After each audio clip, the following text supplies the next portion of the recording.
এবং নারী আপনারা হতাশ হয়ে গেছেন, বিভিন্ন ট্রিটমেন্ট করেছেন, কোনোভাবেই কোনো কাজ হচ্ছে না। এলোপ্যাথি ট্রিটমেন্ট করেছেন, আইভিএফ করেছেন, হোমিওপ্যাথি ট্রিটমেন্ট করেছেন, বিবাহের বয়স 10 বছর 15 বছর, কবিরাজি করেছেন, ইউনানি খেয়েছেন, অর্থাৎ আপনি সর্বোচ্চ চেষ্টা করেছেন। আরেকটু চেষ্টা করেন, ইনশাল্লাহ।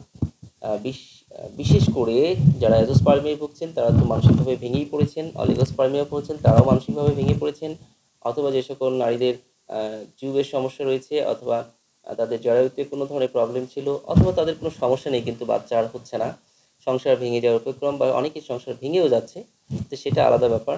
তো এই জন্য আমি একজন হোমিও চিকিৎসক হিসেবে আপনাদের রিকোয়েস্ট করছি যে আপনারা একেবারে ভেঙে না পড়ে, হতাশ না হয়ে, নিয়মিতভাবে একজন হোমিও চিকিৎসকের শরণাপন্ন হয়ে 6 মাস থেকে 1 বছর ট্রিটমেন্ট নেন।